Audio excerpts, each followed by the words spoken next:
அவங்க அதை வடநாட்டுக்காரர்கள் பூராமே பிசினஸ்ல தான் இருக்காங்க. அவங்க போராட்டங்கள்ல ஈடுபட்டதில்லை. வந்த ஆட்சியை ஏத்துக்கிட்டவங்க. முகலாயர்களும் வந்தாங்க, ஏத்துக்கிட்டாங்க. அவங்கள ஏத்து அவங்க போராட்டம் சொல்லப்போனா சொந்த அக்கா தங்கச்சி எல்லாம் கல்யாணம் பண்ணிட்டு மந்திரியாவெல்லாம் போய் உட்காந்துட்டாங்க. 300 வருஷம் முகலாயர்கள் எந்த பிரச்சனையும் இல்லாம மாட்டாங்க. நீங்களே என்ன சொல்றீங்க? உங்க பையனுக்கு உங்க பிள்ளைக்கு என்ன சொல்றீங்க? நல்லா படிச்சு மார்க்கெல்லாம் வாங்கினீங்கன்னா வேலை கிடைக்கும். வேலை கொடுப்பேன்னு உங்க வாயில வந்தது. தொழில் ஆரம்பிக்கணும், தொழில மாறணும் அப்படிங்கிற மாதிரி எண்ணம் இந்த நிமிஷம் வரையிலும் இந்த நிமிஷம் வரையிலும் நம்ம அது மாதிரி பேசுறீங்க. திராவிட இயக்கங்களாகட்டும், இன்னைக்கு புதுசா முளைச்சிருக்கிற தாவேக்காவாகட்டும், யாருக்கும் அந்த எண்ணம் வரல. வெற்றி பெற்றார்கள், ஜெயித்தார்கள், பணத்தை அடிச்சாங்க, இது பண்ணிட்டு போனாங்க. இந்தியாவை விட்டு போனாங்க. இனி இதுல சுரண்டத்துக்கு ஒண்ணுமே இல்லை. தூங்குறான், 30 கோடி பேர் தூங்கிக்கிட்டே இருக்கிறான், சோறு போட்டு வச்சான். இவனை வச்சுட்டு மாரடிக்க முடியாதுதான் விட்டுட்டு போனான். அப்படித்தானே சுதந்திரம் கிடைச்சது. அம்மா பொழைக்கிறவனை வந்து நீங்க தடுக்க முடியாது. என்ன சாமர்த்தியம் பேசினாலும் பொழைக்கிறவனை தடுக்க முடியாது.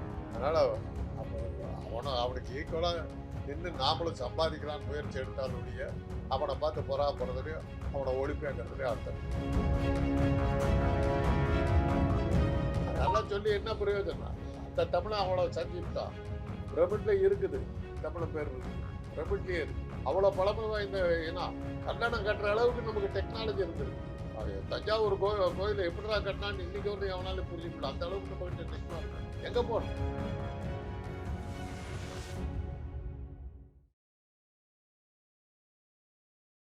தமிழ்நாட்டுல எல்லாமே சேஞ்ச் ஆயிடுச்சு. உங்க நகையையும் சேஞ்ச் பண்ணுங்க. உங்க பழைய நகைக்கு கிராமுக்கு 150 ரூபாய் கூடுதலா வாங்கி புது நகை எடுத்துக்கோங்க. அதே கம்மி சேதாரம் தான் உங்க லலிதால மட்டும்தான். ஆச்சி மசாலா, எந்த சமையலும் ருசி தேடும் ரகசியம் 20 ரூபாய். கிங் டிவி நேயர்களுக்கு வணக்கம். இன்றைய சிறப்பு நிகழ்ச்சியில் நம்முடன் இணைந்திருக்கிறார் மருத்துவர் காந்தராஜ் அவர்கள். வணக்கம் சார், எப்படி இருக்கீங்க சார்? சமீபத்துல சவுகார்பேட்டையில ஒரு சண்டை நடந்திருக்கு சார். அதாவது ஜிஎஸ்டி அதிகாரிகள் வந்து அதிகமான பணம் கேட்கிறார்கள், 50 லட்சம் ரூபாய்க்கு மேல பணம் கேட்கிறாருன்ற சண்டை நடந்திருக்கு. ஜிஎஸ்டி அதிகாரிகள் மார்வாடிகள்கிட்ட கடன் கேட்டிருக்காங்க. ஜிஎஸ்டி அதிகாரிகள் சார், அதாவது எவ்வளவு பணம் வச்சிருக்கீங்களோ உங்க பிசினஸ்க்கு அதுக்கு தகுந்த ஜிஎஸ்டி கட்டணும் அப்படின்னு சொல்ற அதிகாரிகள். ஜிஎஸ்டி அதிகாரிகள். சரி இப்போ ஜிஎஸ்டில வந்து அதிகமாக கேட்குறாங்களா? ஆமா ஆமா. சரி அந்த மாதிரி ஒரு பிரச்சனை நடந்திருக்கு. அதனால அவங்கள வந்து வழிமறிச்சு எல்லாமே நடந்தது. இந்த மார்வாடிகள்கிட்ட பணம் இருக்கு அப்படின்றது இருக்குல்ல சார், எப்படி சார் அவங்கள்ட்ட அதிகமான பணம் இருக்கிறது? நீங்க தமிழ்நாட்டை தவிர தென்னாட்டை தவிர வடநாடு பூரா ஒரு அளவுக்கு படிப்பு முடிச்ச பிறகு தொழில்களில் இறங்கிடுறாங்க. கையில் இருக்கிற காசு வச்சு தொழிலில் இறங்கிடுறாங்க. அதுக்கப்புறம் அவங்க படிப்பை பற்றி கவலைப்படுறதே இல்லை. அதனால தான் அவங்க வந்து இடஒதுக்கீடோ இந்த இதுக்கெல்லாம் வந்து அவங்க இந்த பிரச்சனையாக பண்ணுறதில்லை. இப்போ உதாரணத்துக்கு சொன்னால் என்னுடைய கதையை நான் 1000 தடவை சொல்லியிருக்கிறேன். என்னுடைய மகனுடைய வகுப்பு தோழர்கள் பூராமே குஜராத்தி மாணவர்கள் எல்லாம் பள்ளிக்கூடத்தை முடித்தானுங்க. +2 முடித்ததுக்கப்புறம் என் பையனை வந்து பிகாமில் சேர்த்ததுக்கு நான் அப்ளிகேஷன்லாம் வாங்கிக்கிட்டு இருந்தேன். என்னுடைய நண்பனுக்கு அப்தார்னு அவன் குஜராத்திக்காரன். என்னடா பண்ணிக்கிட்டு இருக்கேன்? என் பையனை வந்து டிகிரி படிக்கிறதுக்காக அட்மிஷனுக்கு சுற்றிக்கிட்டு இருக்காங்க. கேட்டால் அவன் தான் +2 முடிச்சுட்டு பிரமாதமாக இங்கிலீஷ்லாம் பேசுகிறான். தொழிலை வச்சு கொடுக்கறத விட்டு இன்னும் படித்து என்னடா பண்ண போகிறான்? அவன் இல்லைப்பா, ஒரு டிகிரியாவது இருக்கணும் அப்படின்னு அதே கடை கட்டுப்பட்டு போயிட்டான். அவன் பசங்க 3 பேர்த்துக்கு ஆளுக்கு ஒரு கண்ணாடி கடையை வச்சா இன்னைக்கு 15-16 இடத்துல கண்ணாடி கடை வச்சுட்டு பெரிய துள்ளேந்து போயிட்டா இருக்காங்க. என் பையனும் நல்ல காலம் என் பேச்சை பெருசாக கேட்காம பிகாம முடிச்சுட்டு ஒரு ஹோட்டல் தொழிலில் இறங்கி அவனும் தொழிலில் இறங்கிட்டான். அவன் வந்து +2 படித்த போது ஆவரேஜாக பாஸ் பண்ணான். பெருசாக மார்க் வாங்கலப்பான்னு வந்து சோகமாக சொன்னான். நான் அவனை இருக்கை காட்டி பிடிச்சிக்கிட்டேன். என்னப்பா திட்டுவேன்னு பார்த்தேன். அப்படி நீ பாட்டுக்கு நல்ல மார்க் வாங்கிட்டு வந்து என்ஜினியரிங் வேணும் மெடிக்கல் வேணும்னு சொல்லியிருந்தாக்கா இந்த காலத்தில் யாரா கொடுக்கறது? பல கோடி ரூபா கேட்குறான். நல்ல காலம், குறைச்ச படிப்போடு வந்திருக்குன்னு போதும். அப்படி இன்னைக்கு அவன் நல்லபடியா இருக்கான். பிசினஸ் தான். அவங்க எல்லாம் பிசினஸ்ல அன்னைக்கே இறங்கிட்டாங்கம்மா. அவங்க அதை வடநாட்டுக்காரர்கள் பூராமே பிசினஸ்ல தான் இருக்காங்க. அவங்க போராட்டங்கள்ல ஈடுபட்டதில்லை. வந்த ஆட்சியை ஏற்றுக்கிட்டவங்க அவங்க. முகலாயர்களும் வந்தாங்க, ஏற்றுக்கிட்டாங்க. அவங்கள ஏற்று அவங்க போராடல. இன்னும் சொல்லப்போனால் சொந்த அக்கா தங்கச்சியெல்லாம் கல்யாணம் பண்ணிட்டு மந்திரியாவெல்லாம் போய் உட்காந்துட்டாங்க. 300 வருஷம் முகலாயர்கள் எந்த பிரச்சனையும் இல்லாமல் ஆண்டாங்க.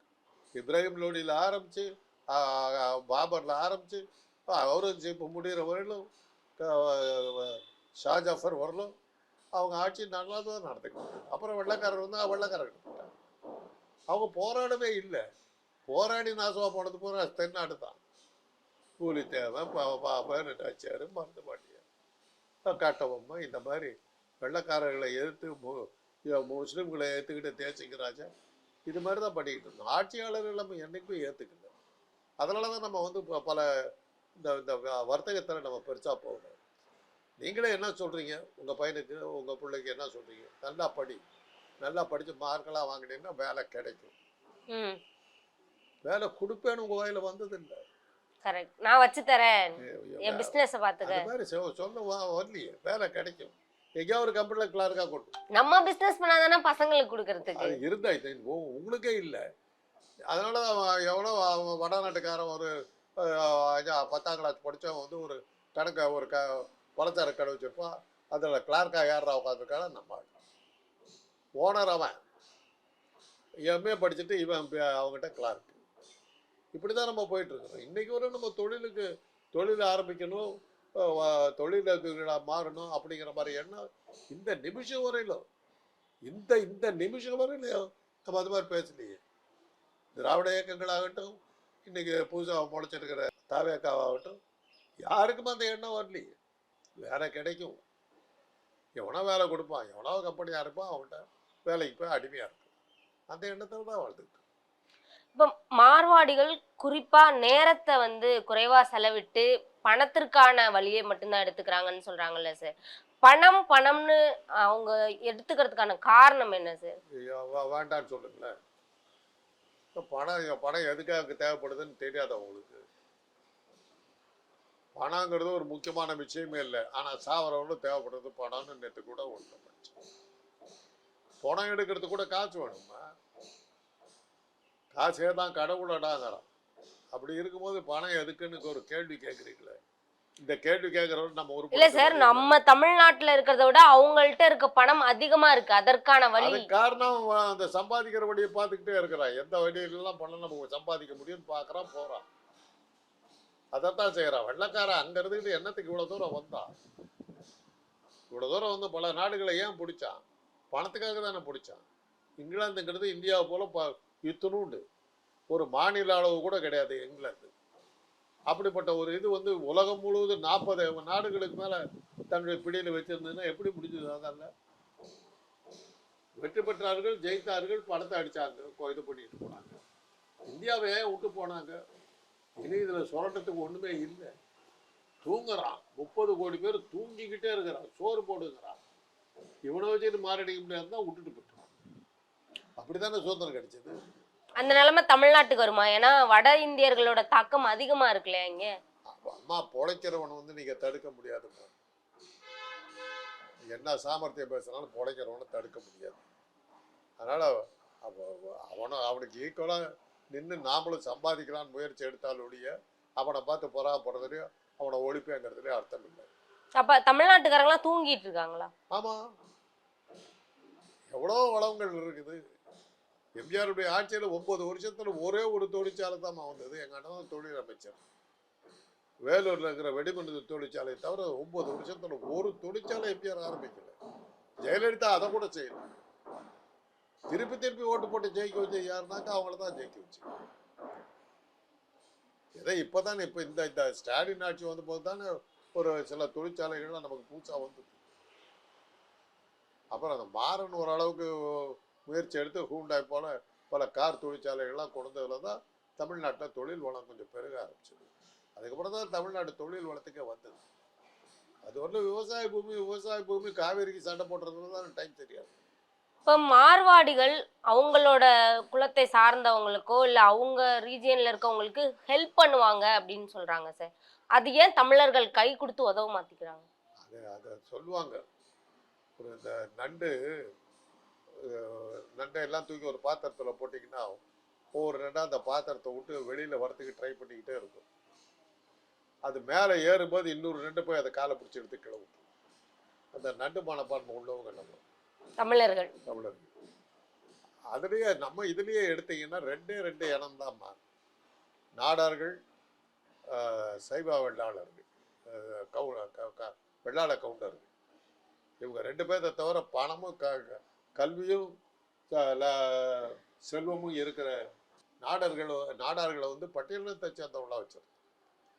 அவங்க வர்த்தகம் பண்ணாங்க, வியாபாரம் பண்ணாங்க. இன்னைக்கு பார்த்தீங்கன்னா மிகப்பெரிய கல்வி சாலைகள்லாம் அவங்க தான் நடத்துகிறாங்க. மிகப்பெரிய கடைகள்லாம் அவங்க தான் நடத்துகிறாங்க. மிகப்பெரிய இதெல்லாம் ப்ரொஃபஸர்ஸ்லாம் யாருன்னு பார்த்தீங்கன்னா நாடார்கள் தான். அதே தான் கவுண்டர்கள். அவங்களுக்கு நூற்றுக்கணக்கான ஏக்கர் நிலம் இருக்கும். ஆனால் அதே சமயத்தில் அவங்க படிப்பிலையும் பிறமாக படிச்சுட்டு வந்திருக்காங்க. இந்த 2 இனம் தான் தமிழ் இனத்தில் பணத்தோட கல்வியும் செல்வமும் லட்சுமியும் சரஸ்வதியும் தாண்டவம் பண்ணுற 2 இனம் அவங்க தான். மற்றவங்க எல்லாம் வந்து வேலைக்கு போகிறவங்க தான். இப்போ நாங்களாம் வேலைக்கு போகிறவங்க தான். என்னெல்லாம் இனத்துக்காக படிக்க வச்சாங்க. எங்கள் அப்பா பஸ் கம்பெனி வச்சுருந்தாரு. அந்த பஸ் கம்பெனி பார்க்க வச்சிருக்கலாம் இல்லை. இந்த பஸ் கம்பெனி நான் இம்ப்ரூவ் பண்ணிட்டு போயிருப்பேன். என்னை படிக்க வச்சு டாக்டராக்கி நான் டாக்டராக உருப்படல, பஸ் கம்பெனி தான் இருக்கேன். 2 பேர், நானும் எங்கள் அண்ணன் 2 பேர்த்தையும் டாக்டருக்கு படிக்க வச்சாங்க. எங்களெல்லாம் பஸ் கம்பெனியில் போட்டு வச்சுருந்தாங்க. நாங்களும் கொஞ்சம் இம்ப்ரூவ் பண்ணியிருப்போம்ல, பெரிய பஸ் கம்பெனியாக மாதிரி இருக்கலாம்ல. எல்லாம் போச்சு. அது ஏன் அவங்க வந்து அவங்க தொழிலை காப்பாற்றணும்னு நினைக்கிறாங்க சார்? ஏன்னா அது அவங்க சுபாவமா. அவங்க வர்த்தகங்கிறது அவங்க இதுலேயே இருக்குது. நாம் அது மாதிரி வாணிகர்களாக இருந்தவங்க தான். கோவலெல்லாம் பெரிய வாணிகன் தானே. சாத்தனார்னு ஒரு புலவர் இருக்காரு. கூலவாணிகன் சீத்தலை சாத்தனார் தான் அவருக்கு பேர். கூலவாணிகன் பேர். எதையோ வித்து வியாபாரம் பண்ணி கவிதை எழுதுறதோட செய்யுள் எழுதுறதோட இவர் வர்த்தகமும் பண்ணிக்கிட்டு இருந்திருக்காரு. கோலோச்சனவங்க தான். பல நாடுகளை பிடிச்சவங்க தான். பிடிச்ச நாடுகளை அவங்ககிட்டயே கொடுத்துட்டு வந்துட்டோம். இன்றைக்கி இது மலேசியாவுக்கு போனீங்கன்னாக்கா அங்கே இருக்கிற மிகப்பெரிய கட்டடங்கள்லாம் யாரா பண்ணதுன்னு பார்த்தீங்கன்னா சோழர்கள் காலத்தில் வந்தது. கடைசி ராஜா அவருடைய பேர் என்ன தெரியுமில்ல? மலேசியா ராஜா அவருடைய பேர் பரமேஸ்வரன். இப்ப கூட கிரேக்கத்துல தமிழர்களோட அடையாளம் இருக்கிறதா சொல்றாங்க. அதெல்லாம் சொல்லி என்ன பிரயோஜனம்? அந்த தமிழை அவ்வளோ செஞ்சுட்டான். பிரமிட்ல இருக்குது, தமிழன் பேர் இருக்குது, பிரமிட்லேயே இருக்கு. அவ்வளோ பழமை வாய்ந்த இனம். கல்லணம் கட்டுற அளவுக்கு நமக்கு டெக்னாலஜி இருந்திருக்குது. தஞ்சாவூர் கோயிலை எப்படிடா கட்டினான்னு இன்னைக்கு வந்து எவனாலும் புரிஞ்சுக்க முடியல. அந்த அளவுக்கு நம்மகிட்ட டெக்னாலஜி எங்கே போகணும்? நம்ம பெருமையை பேசிக்கிட்டு இருக்கோம். மாடர்ன் தமிழை என்ன செஞ்சான்? தமிழருக்கு என்ன செஞ்சான்? இந்த தமிழ் மாநிலத்துக்கு என்ன செஞ்சான்? அதான் ஒருத்தர் இருந்து இன்னொருத்தருக்கு சொல்லி கொடுக்குற குணாதிசயம் தமிழர்களுக்கு இயல்பா இல்லையா? இல்லை, அந்த இதுக்கு விட்டு போயிட்டோம். அடிமை வாழ்க்கையை பழகிட்டோம், சுகமாக பழகிட்டோம். ராஜா சோறு போடுவார், 3 வேளை சோறு போடுவார். அப்புறம் வந்த திராவிட இயக்கம் வந்ததுக்கு பிறகு இலவசங்கள் பயங்கரமாக கொடுக்க ஆரம்பிச்சாங்க. புரிஞ்சு போச்சு. அடிப்படை தேவை இருக்கு, எதுக்கு வேலைக்கு போகணும்? என்னத்துக்கு வேலைக்கு போகணும்? மீனே கிடைக்கும் போது எதுக்காக மீன் பிடிக்கிறதுக்கு வலை போடணும்? மீன் பிடிக்க கற்றுக்கூடுனாங்க. நீ மீனையே கொடுத்த, அப்புறம் அவன் எப்படி வேலை செய்வான்? அதில் தான் கலைஞர் வந்து ஒரு ஸ்கீம் கொண்டு வந்தார். குடிச்சு மாட்டு வாரியம். அவங்களுக்கு வீடு கொடுத்தாரு. வீடு கொடுத்த உடனே வீட்டுக்குள்ளார வந்து கழிப்பறையெல்லாம் கட்டி கொடுத்தாரு. கழிப்பறையெல்லாம் கட்டி கொடுத்தோன்னா வீட்டை மெயின்டைன் பண்ண வேண்டிய கட்டாயம் அவனுக்கு வந்தது. வீட்டை வந்து நிர்வகிக்கிற இது தேவை வரும்போது அவனுக்கு பண தேவை வந்தது. பண தேவை வருதுன்னு போது வேலை செய்ய வேண்டிய கட்டாயம் வந்தது. படுத்து தூங்கிட்டு இருந்து வேலை செய்யறதுக்கு போனான். வேலை செய்யறதுக்கு போகும்போது அவனுடைய தொழில் முறையினால உற்பத்தி பெருகிச்சு. உற்பத்தி பெருகிறதுனால பொருளாதாரம் முன்னேறிச்சு. ஒரு குடிசை மாற்று வாரியம் அதில் அவ்வளோ கொண்டார். அதனால தான் சுவிட்சர்லாண்டில் இருந்தாலும் வந்து பார்த்தாங்க. இன்றைக்கி அந்த ஸ்கீமெல்லாம் போயிடுச்சு. இல்லை, அதான் முதல்ல எடுப்புலேயே உங்களுக்கு சொல்லிட்டேன். நல்லா படி வேலை கிடைக்கும்.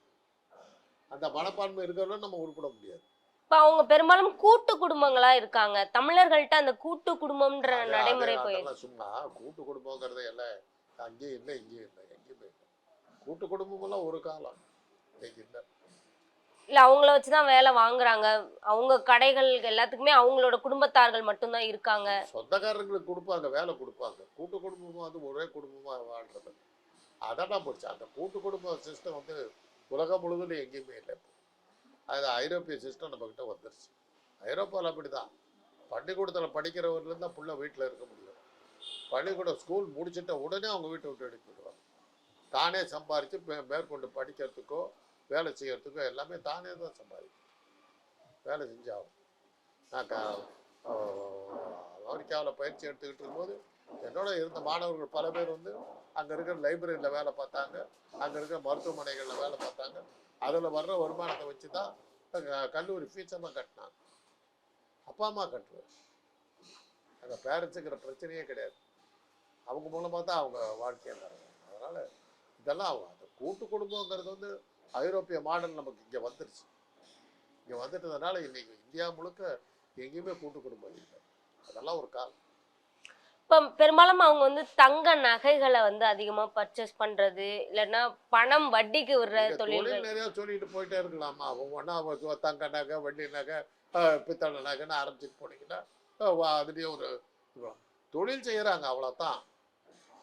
தங்க நகைங்கிறது, தங்க நகையெல்லாம் பார்த்தீங்கன்னா கேரளா தான் பெஸ்ட்டு. அவங்கள அடித்து தூக்கிட்டு போகிற அளவுக்கு அவங்களாலேயே முடியும். தங்கம் எங்கே இருக்கும்? வருமானம் வர்ற இடத்துல தான் தங்கம் இருக்கும். அதனால் அவங்கக்கிட்ட தங்கம் இருக்குது, அவ்வளோதான். தொடர்ந்து பேசுவோம் சார். இதுவரை எங்களுடன் பல்வேறு கருத்துக்களை பகிர்ந்தமைக்கு நன்றி சார். தமிழ்நாட்டுல எல்லாமே சேஞ்ச் ஆயிடுச்சு. உங்க நகையையும் சேஞ்ச் பண்ணுங்க. உங்க பழைய நகைக்கு கிராமுக்கு 150 ரூபாய் கூடுதலா வாங்கி புது நகை எடுத்துக்கோங்க. அதே கம்மி சேதாரம் தான் உங்க லலிதால மட்டும்தான். எந்த சமையலும் ருசி தேடும் ரகசியம் 20 ரூபாய்.